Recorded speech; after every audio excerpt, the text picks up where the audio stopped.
This was a 195-pound catch weight fight, folks. So we apologize because we did not report that going into this fight. But this was also a short notice on 2 weeks' notice for Jamie Pickett type opportunity. And listen, AJ, I'm not the type. I'm not going to rub it in on none of that type of stuff, right? But we did say going into this fight last week.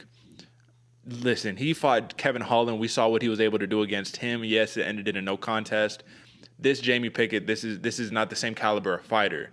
This should still be a good scrap, but this is clearly not the same caliber. And we saw that most definitely, right? Kyle Daukaus, they clinch up a little bit, right? Kyle Daukaus gets him where he wants to get him in the grappling range. Next thing you know, he says, "Hey, I'm the Darce King. 6 Darces on my resume, brother. Tony Ferguson, where you at?" Like, it was just like that. And the beauty of the 1 second left buzzer beater, we got to talk about it, AJ.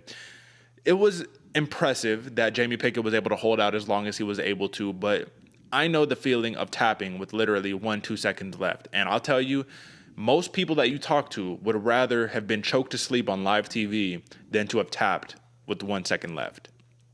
You can forgive yourself for falling asleep to a choke.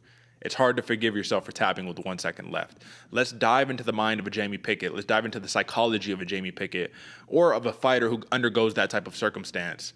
Where do you think he's at mentally right now? What lessons does he take from this fight? What do you make of the situation?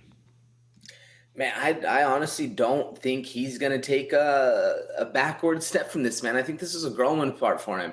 Yes, is it rough quitting on yourself with 1 second left? 100%. But if you've ever been in there and world starting to cave in on you, everything's going a little bit black. You hear your coach say 10 seconds. You're like, okay, I'll count in my head. 10 seconds. I got this. I can't get out. Like, I've tried getting out. I'm here. I'm stuck. Like, all right, cool. It should be about 10 seconds now. You're thinking, oh no, you're down a very little blackness around your sight around you, and you still got 5 seconds left. It's hard, man. That's the longest 10 seconds of your life. So I don't discredit Pickett for that one, man. This is a very hard way to lose. So I hope he learns from it, man. I hope he takes the lessons that he was taught. Because in this fight, it was basically Kyle Daukaus just dominating and running away with it, doing what he wanted to do at will. And there's levels to this game. And not saying that Jamie Pickett can't jump levels up, once he learns from this and kind of grows a little bit, he'll be there eventually. But I mean, Daukaus he was on point, and he had the whole fight card, whole fight camp going forward. So it was a real uphill battle for Pickett. But man, that's rough. If you've ever been there, and like you said, you see the darkness creeping in on you, it's hard to not just want to get out. So I don't discredit Jamie Pickett at all for that. No, I mean, listen, it's easier said than done. Nobody wants to be in that spot. It's more of the lesson of, because like I said, I've done it to myself before, and I can't tell you how frustrated I've been with myself saying, like, 1 second left. Really? You couldn't hold out for one more second? Are you serious? And then you start questioning who you are as a person until you say, all right, man, at the end of the day, it's not wins and losses. Well, it is. It's obviously a loss on the board for him. But, like, if you view it as a jiu-jitsu practitioner, at least, it's like, at the end of this, did I tap?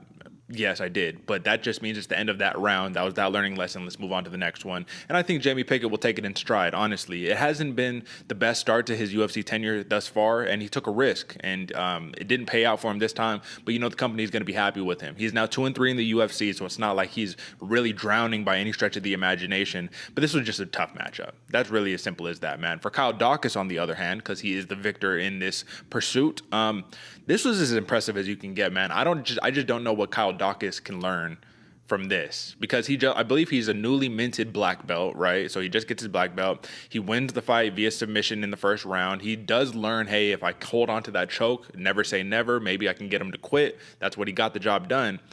But we need to see a little more of the other aspects of Kyle Daukaus' game to really see how well he'll do in the future. My question to you on this one, AJ, is listen, does this win bump his stock? Did he do what he was supposed to do? What are we taking from Kyle Daukaus in this fight?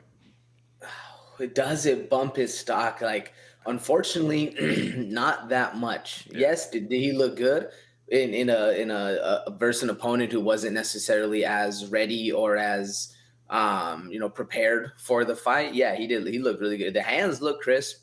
Obviously, he got it on the inside, did what all of us knew he was going to do, shoot for the takedown, get the submission. It's kind of his game. But did it bump him up a lot? Not necessarily. And Pickett isn't necessarily the jiu-jitsu practitioner where this would have been like, damn, he got a Darce on Jamie Pickett. Like, nobody's saying that. So Does it bump him up? A little bit, but not necessarily. Even though you can't discredit Kyle Daukaus for taking the fight at 195 because it was Jamie Pickett, obviously, on the short notice. So Yeah. should it still count towards the rankings?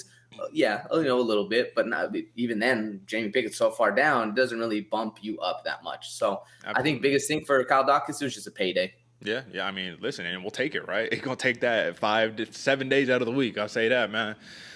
Last thing that I got for you right here is, what do you make of Kyle Daukaus calling out Tony Ferguson? I mean, cool on one hand because it's a legend. It's the Dark Knight right there. That's his new nickname. Very lame promo. I'm sorry, Daukaus, but you got to get it together, brother. But I mean, I appreciate you shooting your shot. But this is really my key takeaway. You call out a legend, yes, but you call out a dude who is fighting at 155 and a top 10 fighter at 155. And you're an 185-pound fighter. So, like, I was like, okay, like, yeah, I got you, but, like, are you going to make a cut down to at least 170 to try to make it kind of fair? Or what are we doing calling out this tiny guy? Like, what do you make of that? Yeah, I don't know, man. And right when I heard the promo, I always thought about that one Tony Ferguson versus, or they were doing I forget the name of the guy. I can see him right now too. Where they were doing a promo, an interview, and in Spanish, Tony Ferguson, like, calm down, bro. Like, I'll tap you out. And it was against another, like, 205er. I forget the name, man. But, I mean, El Cucui's down. Yeah. Cucui's down to scrap. So it'd be interesting. I didn't really you could tell even Daukaus laughed as he was doing the call out. So it was going to be something a little corny, a little cheesy. I mean, all credit for shooting your shot. I mean, you have to. You don't want to waste your time. There's been a couple of the fighters who they got on there, and Uncle Chael said it best. If you don't care about who you're going to fight or what's next for you, why should we care? So I think at least in that aspect, Daukaus is putting something out, which you got to love. But damn, was that corny, man. That is, and not, I mean, the Dark Knight, okay, I get the pun. I get it, yeah. All right, cool, man. Enough said. We'll just leave it at that one. Big win by Kyle Daukaus, and we'll move on to the next one.